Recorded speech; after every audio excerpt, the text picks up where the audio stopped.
बिस्मिल्लाहिर्रहमानिर्रहीम। अस्सलाम वालेकुम मेरी प्यारी बहनों, मेरी प्यारी बेटियों।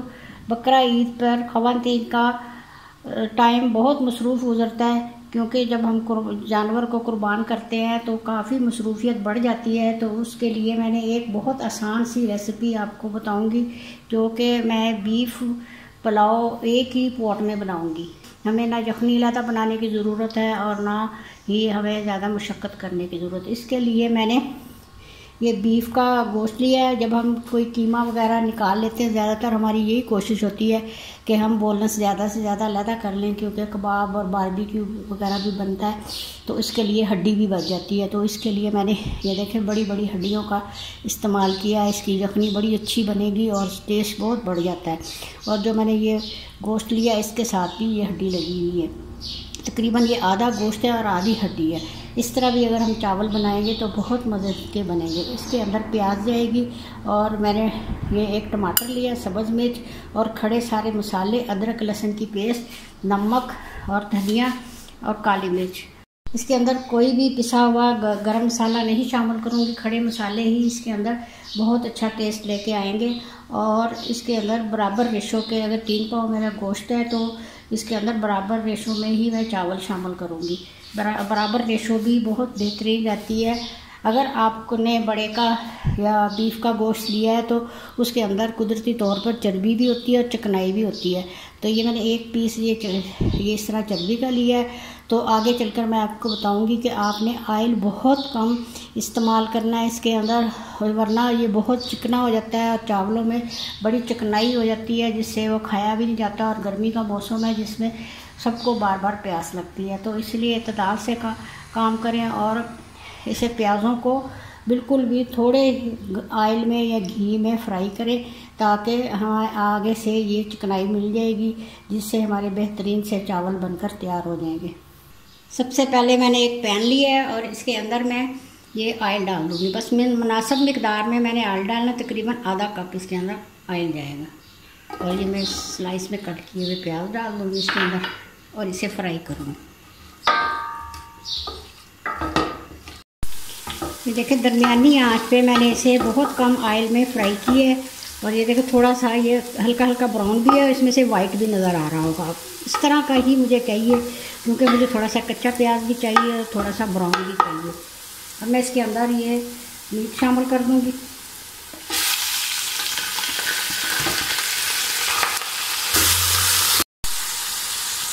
हमारे यहाँ ज़्यादातर फ्रीज़र का ही गोश्त होता है, तो फ्रीज़र का फ़ौरन ही निकाल कर हमने इसे इस तरह नहीं पका लेना। उससे पहले हम डीफ्लास्ट होने दें, बेशक पानी में भिगो दें और बार बार इसे धोएं जब तक इसका पूरा ब्लड नहीं निकलता। अमूमन जो जिनका ये कोई भी सालन हो या कोई भी हम कोरमा बना रहे हैं या चावल बना रहे हैं, जब तक हम इसमें से ब्लड पूरा नहीं निकलेगा तो ये बिल्कुल भी अच्छा और जायकेदार नहीं बनेगा। इसका कलर भी अच्छा नहीं रहेगा, इसका कलर बिल्कुल ब्लैक होगा, क्योंकि उसके अंदर ब्लड होता है मौजूद।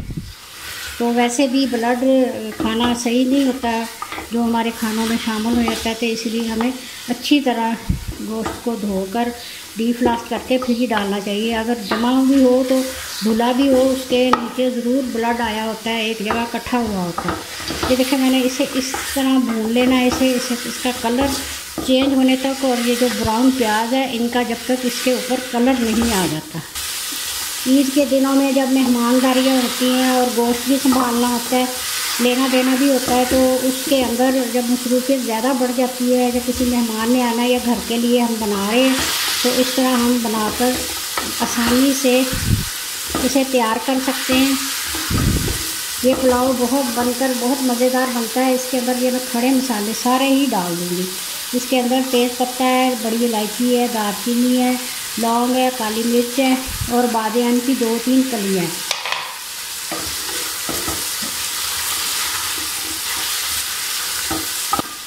अब मैं इसके अंदर अदरक लहसुन की पेस्ट शामिल कर दूंगी और अदरक लहसुन के साथ इसे भूनूंगी, जो कि 1-1 टीस्पून भर के लिए मैंने। और पानी डालूंगी, क्योंकि अदरक का पानी भी खुश्क हो गया है और ये जो मैंने मीट डाला था इसका पानी भी खुश्क हो गया है। जो मैंने आधा कप पानी का शामिल किया था, अभी इसके अंदर हल्का सा लिक्विड ही है। इस दौरान मैं इसके अंदर ये कुछ मसाले शामिल कर दूंगी। आप इसके अंदर कुटी हुई लाल मिर्च भी शामिल कर सकते हैं। काफ़ी सारा इसके अंदर धनिया जाएगा, जो कि 1.5 टेबल स्पून मैं इसके अंदर शामिल करूँगी। नमक टू टेस्ट। अभी नमक मैं गोश्त के मुताबिक डालूँगी, फिर बाद में चख के भी हम डाल सकते हैं। इसके अंदर कुटी हुई लाल मिर्च भी आप शामिल कर सकते हैं। मैं थोड़ी सी इसके अंदर शामिल करूँगी कुटी हुई लाल मिर्च, पिसी हुई नहीं शामिल करूँगी। और थोड़ी सी आधी टीस्पून मैं इसके अंदर ये काली मिर्च शामिल कर दूँगी।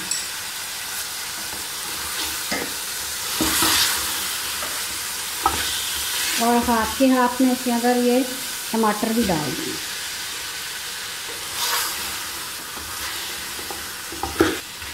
देखिए मसालों की इतनी अच्छी खुशबू आ रही है जो मैं भून चुकी हूँ।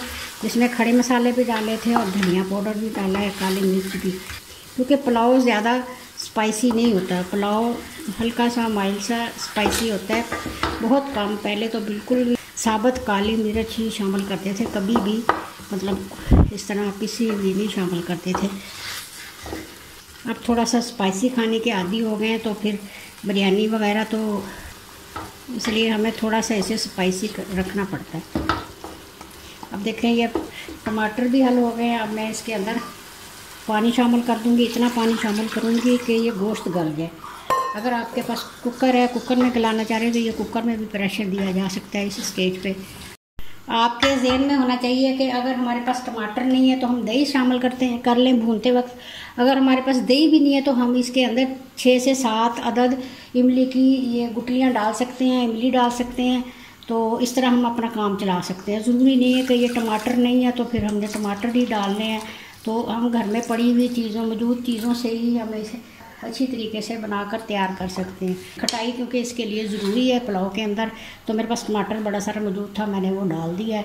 पहले मैं इसे तेज़ आंच पे पकाऊंगी। जब ये पकने लग जाएगा फिर मैं दरमियानी आंच पे इसे पकने दूंगी, जब तक हमारा ये गोश्त गल नहीं जाता। बहुत कम मसालों से इसे मैं तैयार कर रही हूँ। और एक 1 पॉट में मैंने ये बीफ पुलाव तैयार किया है। इसे पकते हुए तकरीबन 45 मिनट हो गए हैं और इसी में ये गलकर तैयार हो जाता है। अगर हमें जल्दी है तो फिर हम इसे कुकर के अंदर भी गला सकते हैं। ये देखिए गल चुका है। अब जो मैंने पानी शामिल किया था वो आधा कम हो गया है। इधर हमने सिर्फ 2 काम करने हैं। एक इसके अंदर नमक हमने टेस्ट करना है कि नमक कितना है। मुझे नमक कम लग रहा है क्योंकि मैंने गोश्त के मुताबिक ही डाला था। अब मैं इसके अंदर चावलों के मुताबिक ये नमक शामिल करूँगी और दोबारा इसे चखूँगी। थोड़ा सा ये नमक तेज़ी पे होना चाहिए। हमें इस तरह लगे कि नमक इसके अंदर तेज़ है, ज़्यादा तेज़ नहीं होना चाहिए, थोड़ा सा तेज़ी पे महसूस हो, बराबर नहीं होना चाहिए। अब मैं इसके अंदर ये चावल शामिल कर दूँगी। पानी का हिसाब मैं अभी आपको बताती हूँ कि किस तरह करना है, क्योंकि हमने अभी यखनी नहीं हम नाप सकते। ये मैंने इसके अंदर से चावल जो भिगोए थे इसके अंदर से मैंने पानी सारा ड्रेन कर दिया और एक छन्नी के अंदर डाल के मैं हमेशा डालती हूँ ताकि चावलों का जो सोख किया हुआ पानी होता है वो ना इसके अंदर जाए। सिर्फ एक ये उंगली, ये एक पोर होता है ना, इससे भी बेशक कम हो पानी, इतना होना चाहिए बस। इससे ज़्यादा पानी नहीं होना चाहिए। पानी की मिकदार बिल्कुल ठीक है, यानी कि जो यखनी हमने तैयार की है। पुलाव के अंदर जब भी हड्डियाँ ज़्यादा होती हैं, मीट और हड्डियों की रेशो बराबर होनी चाहिए। तो इस तरह ये बहुत मज़ेदार बनता है। ना हमें चाइनीज़ नमक डालने की ज़रूरत है और ना ही हमें चिकन पाउडर डालने की ज़रूरत है। अब मैं इसे तेज़ आंच पे पकाऊंगी और इसे मैंने ढक देना। तेज़ आंच पे तकरीबन 3 से 4 मिनट पकाने के बाद ये देखें इसकी कंडीशन कुछ इस तरह से है। ये देखें बोटियाँ साइड पे चली गई हैं और तो हमें हल्के हाथ से इसे मिलाना है ताकि ये बराबर बराबर हो जाए, बिल्कुल हल्के हाथ से। ये देखें किनारों से मैंने सारी बोटियों को सेंटर में कर दिया। अब मैं इसके अंदर ये सब्ज़ मिर्च डाल दूँगी और हल्की आंच पे मैंने इसे दम पे रख देना, क्योंकि ये एयर टाइट है पतीला, तो मुझे इसके अंदर कपड़ा लगाने की ज़रूरत नहीं है। तो इसे मैं हल्की आंच पे रख दूँगी। तकरीबन ये 10 मिनट हल्की आंच पे पड़ा रहेगा, फिर मैं चूल्हा बंद कर दूँगी और 10 मिनट ये इसी तरह बंद पड़ा रहेगा। फिर इससे बहुत अच्छा ये स्टीम हो जाता है चावल और स्टीम में ही चावल फूलते हैं। नहायत ही खुशबूदार यखनी वाला 1 पॉट ये बीफ पुलाव बनकर तैयार हो गया है। बहुत कम ऑयल में और बहुत कम मसालों से मैंने इसे तैयार किया है। ये देखें, अब मैं इसे डिश आउट करूँगी। ये देखें कितने खिले खिले से चावल बने हैं। ये चावल की क्वालिटी पे मुनसर होता है, क्योंकि हमें भी फिर होता है कि हमने ना ये एहतियात से बनाने हैं। इसमें पकाने में ज़्यादा हमारा किरदार नहीं होता है, चावल की क्वालिटी भी होती है। बाज़ तो चावल नहीं सही होते तो वो सही नहीं पकते। मैंने ये कच्ची बासमती ली है और इसे मैंने 15 से 20 मिनट भिगोया था। हर वीडियो जो भी मैं इसकी चावलों वाली बनाती हूँ तो उसके अंदर मैं ज़रूर बताती हूँ कि हमने इसे 15 से 20 मिनट ही भिगोना है, ज़्यादा नहीं भिगोना। अगर हमारी पक्की बासमती अमूमन हमारे घरों में नहीं इस्तेमाल होती, अमूमन कच्ची ही बासमती इस्तेमाल होती है, तो इसी के चावल होते हैं। इतनी प्यारी इसमें से खुशबू आ रही है और ये इतनी झटपट सी तैयार होने वाली रेसिपी है कि हम इसे एक साइड पे भी पकने रख देंगे या हम कुकर का भी इस्तेमाल कर लेंगे। तो इस तरह ये देखें इसका कलर कितना अच्छा है, गोश्त का आया है। इसकी जो मैंने टिप्स एंड ट्रिक्स बताई है वही आपने फॉलो करनी है, तो आपके भी चावल इसी तरह बनकर तैयार होंगे। आपने इसके अंदर बादियान का फूल ज़रूर शामिल करना है, इससे बहुत अच्छी खुशबू निकल कर आती है। उम्मीद है आपको ये मेरी मज़ेदार सी रेसिपी पसंद आई होगी। अगर पसंद आई है और मेरे चैनल पर नए हैं तो मेरे चैनल को सब्सक्राइब, लाइक और शेयर करें और कमेंट्स में बताएं आपको ये रेसिपी कैसी लगी। मुझे अपनी दुआओं में याद रखिएगा। अल्लाह हाफिज़।